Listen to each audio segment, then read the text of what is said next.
कहानियां सुनी अनसुनी में मैं हर्षा एक बार फिर आप सभी का स्वागत करती हूँ। आइए बिना किसी विलंब के सुनते हैं आज की हमारी कहानी। और आज की हमारी कहानी का शीर्षक है समाधान वृक्ष। एक महिला थी। रोज वो और उसके पति सुबह ही काम पर निकल जाते थे।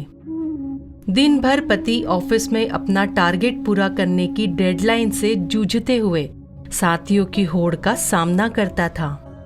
बॉस से भी कभी प्रशंसा तो मिली नहीं और तीखी कटीली आलोचना चुपचाप सहता रहता था। पत्नी सरोज भी एक प्राइवेट कंपनी में जॉब करती थी। वो अपने ऑफिस में दिन भर परेशान रहती थी। ऐसी ही हमेशा परेशानियों से जूझती हुई रोज जब सरोज घर लौटती थी, खाना बनाती थी। ये रोज का रूटीन हो चुका था। वे दोनों पति पत्नी जैसे ही घर लौटते थे, घर में प्रवेश करते ही बच्चों को वे नकारा होने के लिए डांटना शुरू कर देते थे। सरोज पति और बच्चों की अलग अलग फरमाइशें पूरी करते करते बदहवास और चिड़चिड़ी हो चुकी थी। घर और बाहर के सारे काम उसी की जिम्मेदारी थी। थक हार कर वह अपने जीवन से निराश होने लगी थी। उधर पति दिन पर दिन अशांत होता जा रहा था और बच्चे विद्रोही हो चले थे। एक दिन सरोज के घर का नल खराब हो गया। उसने प्लम्बर को नल ठीक करने के लिए बुलाया। प्लम्बर ने आने में बहुत देर कर दी। जब सरोज ने प्लम्बर से पूछा तो उसने बताया कि मैडम, साइकिल में पंक्चर के कारण देर हो गई थी। घर से लाया खाना मिट्टी में गिर गया और ड्रिल मशीन खराब हो गई थी और जेब से पर्स भी गिर गया। इन सब का बोझ लिए होने के बावजूद भी वह नल ठीक करता रहा। काम पूरा होने पर सरोज को दया आ गई और वो उसे गाड़ी से उसके घर छोड़ने चल दी। घर पहुंचने पर प्लम्बर ने उसे बहुत ही आदर से चाय पीने का आग्रह किया। सरोज इतने विनम्रता पूर्वक किए गए आग्रह को ठुकरा नहीं सकी और गाड़ी साइड में पार्क करके प्लम्बर के साथ उसके घर की ओर चल दी।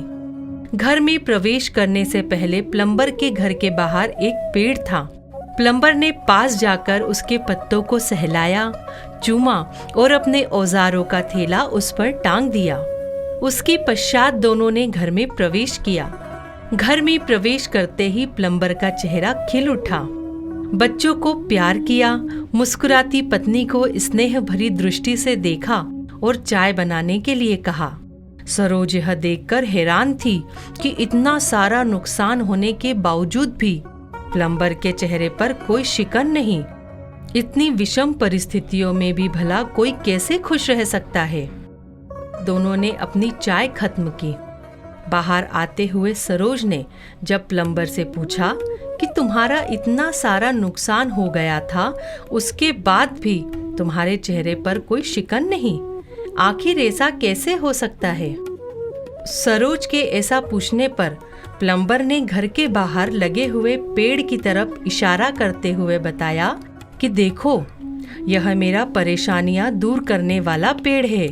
मैं सारी समस्याओं का बोझा रात भर के लिए इस पर टांग देता हूँ और घर में कदम रखने से पहले मुक्त हो जाता हूँ। चिंताओं को अंदर नहीं ले जाता। सुबह जब थैला उतारता हूँ तो वह पिछले दिन से कहीं हल्का होता है।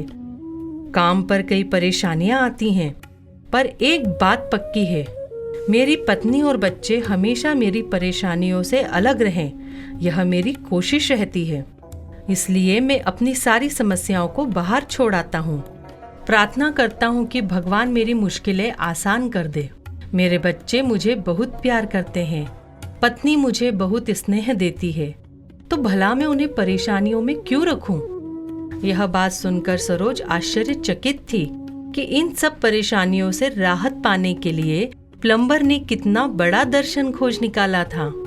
आजकल तो यह घर घर की हकीकत है। बाहर का सारा तनाव पति पत्नी एक दूसरे पर और अपने बच्चों पर ही निकालते हैं। गृहस्थ का घर एक तपोभूमि है। सहनशीलता और संयम खोकर कोई भी इसमें सुखी नहीं रह सकता। जीवन में कुछ भी स्थायी नहीं, हमारी समस्याएं भी स्थायी नहीं हैं। प्लम्बर का वह समाधान वृक्ष एक प्रतीक है। क्यों ना हम सब भी एक एक वृक्ष ढूंढ लें ताकि घर की दहलीज पार करने से पहले अपनी सारी चिंताएं उस वृक्ष को सौंप दें। सोचो, अगर हर घर में एक ऐसा वृक्ष होगा जो आपकी सारी चिंताएं हर लेगा, तो हर घर का माहौल कितना खुशनुमा होगा। भाई, मैं तो इस कहानी से बहुत ही ज्यादा प्रभावित हुई हूँ। मेरे घर के ठीक आगे एक तुलसी मैया का पौधा लगा हुआ है। अब तो मेरा भी यह रूटीन हो चला है कि अपने ऑफिस से जैसे ही मैं घर आती हूँ, सबसे पहले तुलसा जी के हाथ जोड़कर अपनी सारी चिंता और परेशानियां उन्हें सौंप देती हूँ। उसके बाद इतना हल्का महसूस करती हूँ कि बता नहीं सकती। और मैं तो यही कहूँगी आप सबसे भी कि आप सब भी एक पेड़ या पौधा ऐसा जरूर लगाएं जो आपकी सारी चिंताएं हर ले। फिर देखिए आपका जीवन कैसे बदल जाता है। निश्चित ही आपको आज की हमारी कहानी पसंद आई होगी। अगर पसंद आई हो तो कमेंट बॉक्स में जरूर लिखें। और हाँ, लाइक, शेयर और सब्सक्राइब करना बिल्कुल भी ना भूलें। तो फिर मिलेंगे अगले शनिवार एक नई कहानी के साथ। तब तक मैं हर्षा आप सभी से विदा लेती हूँ।